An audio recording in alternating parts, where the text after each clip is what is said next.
ప్రియమైన సహోదరి సహోదరులకు ప్రభువు పేరిట వందనాలు. మీకు మీ కుటుంబానికి యేసుక్రీస్తు యొద్ద నుండి దీవెనలు ఆశీర్వాదములు మెండుగా కలుగునుగాక. ఈరోజు యేసుక్రీస్తు యొద్ద నుండి మీకు బంగారు మాట, దేవుని వాగ్దానము. ప్రకటన గ్రంథము 21వ అధ్యాయము 1వ వచనము. అంతట నేను క్రొత్త ఆకాశమును క్రొత్త భూమిని చూచితిని.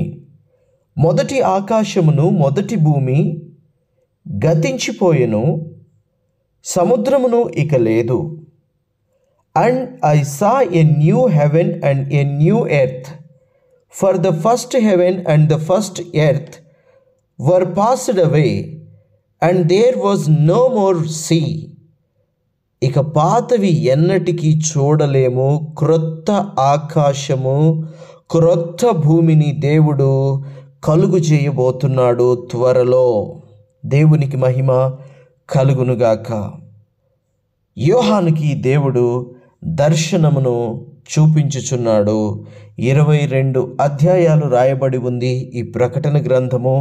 22 అధ్యాయాలు కూడా భవిష్యత్తులో జరగబోయేటువంటి వాటిని దేవుడు స్పష్టంగా తెలియజేశాడు భక్తునికి.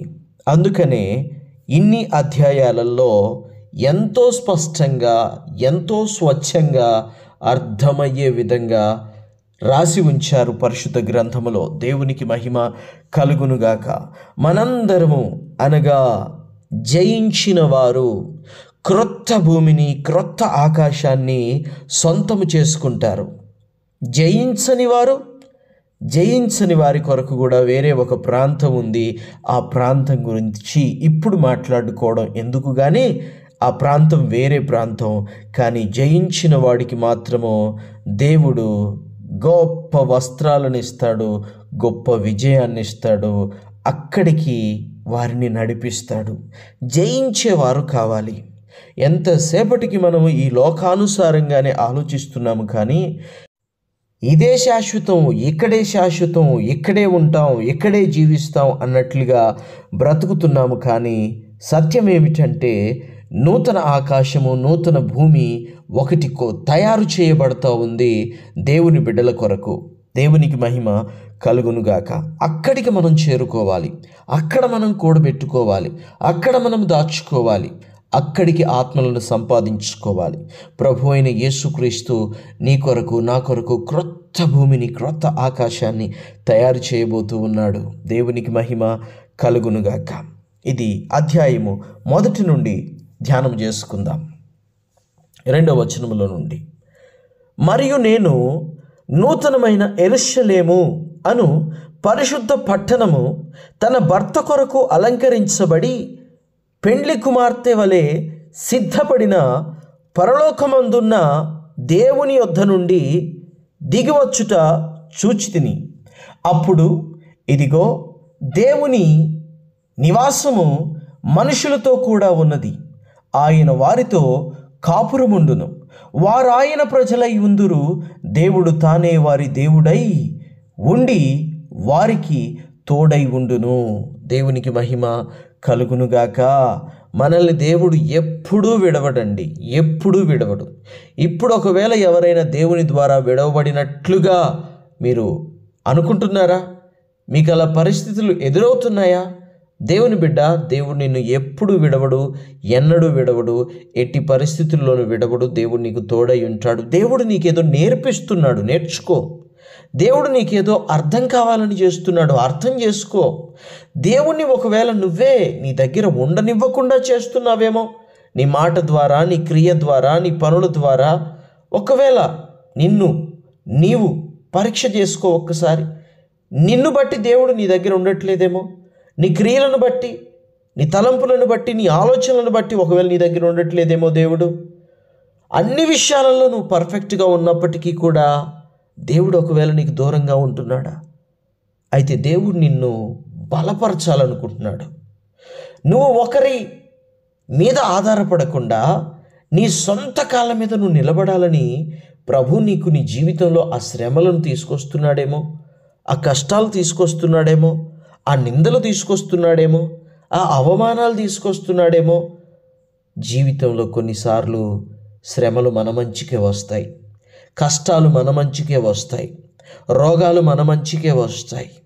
నీతిమంతునికి కలుగు ఆపదలు అనేకములు అయినను వాటన్నిటి నుండి ప్రభువే వానిని తప్పించును. దేవునికి మహిమ కలుగునుగాక. కాబట్టి నువ్వు నీతిగా ఉన్నప్పటికీ కూడా కష్టాలు వస్తుంటే దేవుడు నిన్ను విడిచిపెట్టాడని అనుకోవద్దు. దేవుడు నీ కాళ్ళను స్థిరపరుస్తున్నాడు, నీ ఎముకలను బలపరుస్తున్నాడు అనే సత్యాన్ని నీవు గ్రహించాలి. దేవునికి స్తోత్రము కలుగునుగాక. తరువాత ఆయన వారి కన్నుల ప్రతి బాష్ప బిందువును తుడిచివేయును, మరణము ఇక ఉండదు, దుఃఖమైనను ఏడ్పైనను వేదనైనను ఇక ఉండదు, మొదటి సంగతులు గతించిపోయెనని సింహాసనములో నుండి వచ్చిన గొప్ప స్వరము చెప్పుట వింటిని. దేవునికి స్తోత్రము కలుగునుగాక. కన్నీటి బాష్ప బిందువులను తుడుస్తాడట మన దేవుడు. దేవుని బిడ్డ, ఈరోజు నువ్వు ఎంత కన్నీరు గార్చినా ఎవ్వరు నీ కన్నీరు తుడవడం లేదా, ఎవ్వరు నిన్ను ఆదుకోవడం లేదా, ఎవ్వరు నీకు సహాయం చేయడం లేదా. దేవుని బిడ్డ, తప్పక నీ దేవుడు నీకు సహాయం చేస్తాడు, తప్పక నిన్ను ఆదరిస్తాడు, తప్పక నిన్ను బలపరుస్తాడు. కొంచెం ఓర్చుకో, కొంచెం సహించుకో. నీకో విషయం తెలుసా? నువ్వు కార్చే ప్రతి కన్నీటి బొట్టుని దేవుడు తన బుడ్డిలో దాచిపెడుతూ ఉన్నాడు. అవును, దేవుడు తన బుడ్డిలోని ప్రతి కన్నీటి బొట్టుని దాచిపెడుతూ ఉన్నాడు. నీవు కారుస్తున్న ప్రతి కన్నీటి బొట్టు కూడా ప్రభువుకి విలువైందే. నువ్వు ప్రభువుకి విలువైన వ్యక్తివే, నీ కన్నీరు కూడా ప్రభువుకి విలువైనదే. కాబట్టి నీ కన్నీరంతా వ్యర్థమవుతుంది. ఇంతలా ఏడుస్తున్నాను, ఇంతలా దుఃఖిస్తున్నాను, ఏమిటి నాకు ఈ కర్మ అని నువ్వు అనుకోవద్దు. ప్రభు ద్వారా నీ కన్నీరు దాచబడుతోంది కనుక నీ ప్రతి కన్నీటి బొట్టుని ఆయన చూస్తున్నాడు. నీకు తగిన సమయమందు తప్పక జవాబిస్తాడు. ఆయన ప్రతి బాష్ప బిందువును ఒకరోజు తుడిచే దినము ఉన్నది. అంతేకాదు, అక్కడ మరణమే లేదు, అక్కడ మరణమే ఉండదు, అక్కడ మరణమే ఉండదు. మరేముంటుంది? నిత్య జీవం, నిత్య జీవం ఉంటుంది అక్కడ. దేవునికి మహిమ కలుగునుగాక. మరణమే లేదు, నిత్య జీవం. మనం ఎన్నటికీ మరణించం, మనం ఎన్నటికీ జీవిస్తూనే ఉంటాం, జీవిస్తూనే ఉంటాం, జీవిస్తూనే ఉంటాం. మనకి నిత్య జీవం ఉన్నది. కాబట్టి దేవునికి స్తోత్రము కలుగునుగాక. ఆ నిత్య రాజ్యాన్ని, ఆ మహిమ రాజ్యాన్ని, ఆ మరణము లేని రాజ్యాన్ని మనం చేరుకోవాలి. అక్కడ దుఃఖమైనను ఏడ్పైనను వేదనైనను ఇక ఉండదు, మొదటి సంగతులు గతించిపోయెను అనేటువంటి ఒక స్వరము సింహాసనంలో నుండి వచ్చిందట. ఆ స్వరము ఆ మాట చెబుతుంటే ఆయన విన్నాడట. సింహాసనం మీద ఎవరున్నారు? దేవుడున్నాడు. సింహాసనం మీద ఎవరుంటారు? గొర్రెపిల్ల, జయించిన గొర్రెపిల్ల అక్కడే ఉంటాడు. దేవునికి స్తోత్రము కలుగునుగాక. 5వ వచనం, అప్పుడు సింహాసనాసీనుడై ఉన్నవాడు, ఇదిగో సమస్తమును నూతనమైనవిగా చేయుచున్నానని చెప్పెను. మరియు ఈ మాటలు నమ్మకమును నిజమునై ఉన్నవి గనుక వ్రాయుమని ఆయన నాతో చెప్పెను.